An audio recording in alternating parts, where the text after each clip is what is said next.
Russia Ukraine যুদ্ধ থামার কোনো লক্ষণ নেই। চীন দিনের পর দিন তাইওয়ানের দিকে হিংস্র চোখে তাকিয়ে আছে। পৃথিবীর রাজনৈতিক পরিস্থিতি এমন একটা জায়গায় এসে দাঁড়িয়েছে যেখানে তৃতীয় বিশ্বযুদ্ধ শুধুমাত্র সময়ের অপেক্ষা বলে মনে হচ্ছে। কিন্তু এই অস্থির সময়ে আমেরিকা কি হাত গুটিয়ে বসে আছে? একদমই না। তারা এমন কিছু তৈরি করেছে যা দেখলে শত্রুদের ঘুম হারাম হয়ে যাবে। তার নাম B-21 রেইডার। এই একটিমাত্র বিমান যা একাই প্রায় পুরো বিশ্বযুদ্ধের মোড় ঘুরিয়ে দেওয়ার ক্ষমতা রাখে। গোপনে গোপনে নর্থরুপ গ্রুম্যান নামের প্রতিষ্ঠান এমন একটি বোমারু বিমান তৈরি করেছে যার কথা শুনলে মনে হবে কোনো সায়েন্স ফিকশন মুভির গল্প। 2026 অথবা 2027 সালের মধ্যে এই বিমান আমেরিকান বিমান বাহিনীতে যোগ দেবে বলে জানা গেছে। প্রায় 100টি বিমান তৈরির পরিকল্পনা রয়েছে। কিন্তু প্রশ্ন হলো, এই বিমানে এমন কি আছে যা একে এতটা বিশেষ করে তুলেছে? এই প্রশ্নের উত্তর জানতে হলে আগে বুঝতে হবে আমেরিকা এখন কোন বোমারু বিমান ব্যবহার করছে। বর্তমানে আমেরিকান বিমান বাহিনীতে 3টি প্রধান বোমারু বিমান রয়েছে: B-52 স্ট্র্যাটোফোর্টেস, B-1B ল্যান্সার এবং B-2 স্পিরিট। এই 3টি বিমানই বছরের পর বছর ধরে নিজেদের সক্ষমতা প্রমাণ করে আসছে। কিন্তু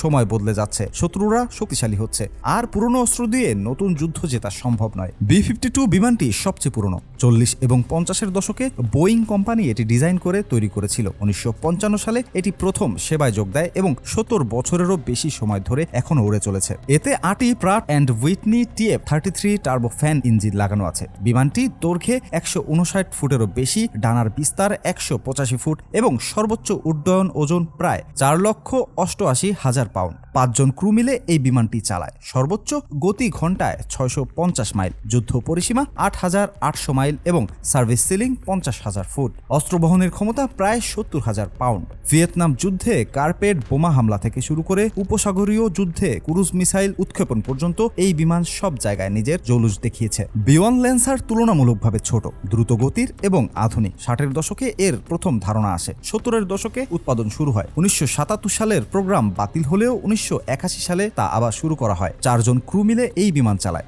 দৈর্ঘ্যে 146 ফুট, ডানার বিস্তার 137 ফুট এবং সর্বোচ্চ উড্ডয়ন ওজন 4,77,000 পাউন্ড। 4টি general electronic F-101 after burning turbo fan engine লাগানো আছে। উচ্চতায় সর্বোচ্চ গতি ম্যাক 1.25 অর্থাৎ ঘন্টায় 960 মাইল। নিম্ন উচ্চতায় ম্যাক 0.92। সার্ভিস সিলিং 60,000 ফুট এবং অস্ত্র বহন ক্ষমতা 75,000 পাউন্ড, যা আমেরিকার যে কোনো বোমারু বিমানের মধ্যে সবচেয়ে বেশি। কসোভো যুদ্ধ, আফগানিস্তান এবং ইরাক যুদ্ধে এই বিমান তার সক্ষমতা প্রমাণ করেছে। B-2 স্পিরিট হল স্টেলথ বোমারু বিমান। 1989 সালে প্রথম উড়ান এবং 1997 সালে সেবায় যোগ দেয়। মাত্র 2 জন ক্রু মিলে এটি চালায়। এর নকশা একেবারেই আলাদা। লেজবিহীন, উড়ন্ত ডানার মতো দেখতে, দৈর্ঘ্য প্রায় 69 ফুট, ডানার বিস্তার 172 ফুট এবং সর্বোচ্চ উড্ডয়ন ওজন 3,36,500 পাউন্ড। 4টি জেনারেল ইলেকট্রনিক F-118 ইঞ্জিন লাগানো, যার প্রতিটি 17,300 পাউন্ড থ্রাস্ট তৈরি করে। সর্বোচ্চ গতি ম্যাক 0.95। এই বিমান পারমাণবিক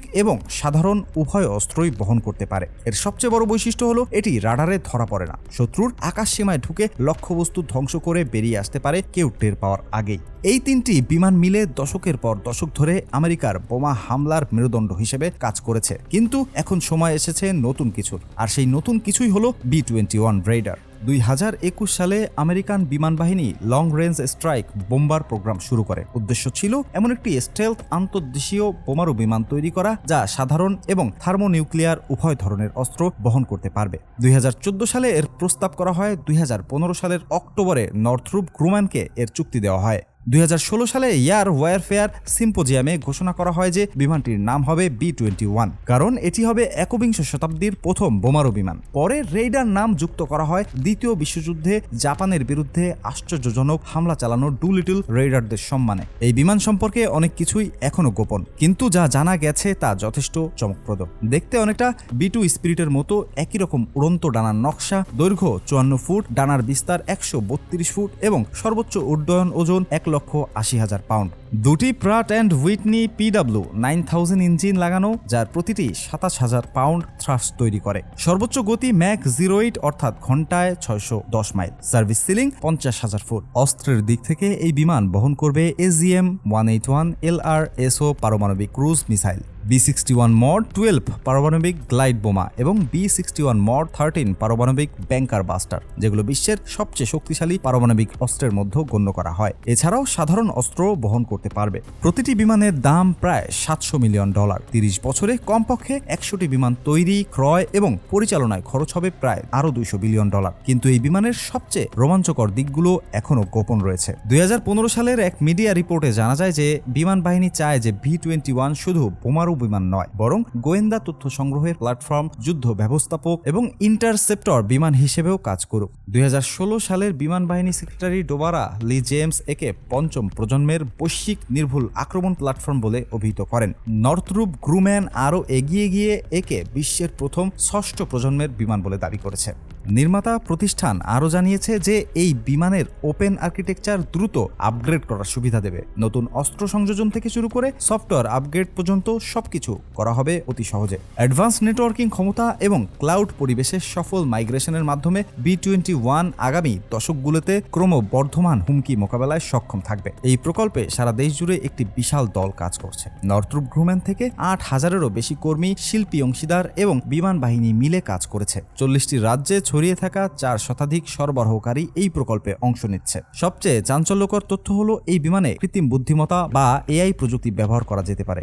এই সিদ্ধান্তে বিশেষজ্ঞরা এসেছেন 2025 সালের শেষ দিকে, যখন এয়ারফোর্স গ্লোবাল স্ট্রাইক কমান্ড সুপারিশ করে যে রেডারের ডিফল্ট ক্রু হবে মাত্র একজন পাইলট এবং একজন অস্ত্র ব্যবস্থা অফিসার। এটা আগের প্রায় সব বোমারু বিমান থেকে সম্পূর্ণ আলাদা, যেখানে সাধারণত একজন পাইলট এবং একজন কো-পাইলট বা মিশন কমান্ডার থাকে। বোমারু বিমান চালানো খুবই জটিল কাজ। অনেক ধরনের সিস্টেম দেখাশোনা করতে হয়, অনেক পদ্ধতি অনুসরণ করতে হয়। সাধারণত এসব কাজ দুইজনের মধ্যে ভাগ করে দেওয়া হয়। বিশেষ করে দীর্ঘ দূরত্বের মিশনে একজন পাইলটের পক্ষে সব সামলানো প্রায় অসম্ভব। কিন্তু যদি মাত্র একজন পাইলট দিয়ে কাজ চালানো সম্ভব হয়, তাহলে নিশ্চয়ই এই বিমানে উচ্চ মাত্রার অটোমেশন এবং AI প্রযুক্তি আছে। আমেরিকান সেনাবাহিনী বেশ কয়েক বছর ধরে ভার্চুয়াল AI কো-পাইলট নিয়ে পরীক্ষা নিরীক্ষা করছে। 2018 সালে সিকোরস্কি S-76B হেলিকপ্টারে এই প্রযুক্তি পরীক্ষা করা হয়েছিল। তাই পরবর্তী প্রজন্মের B-21 বোমারু বিমানে একই ধরনের প্রযুক্তি থাকা মোটেও অসম্ভব নয়। মার্কিন মেরিন কর্পসের ফিউচার ভার্টিক্যাল লিপ প্রোগ্রামের ম্যানেজার ডেভ ব্রাডেন বলেছেন যে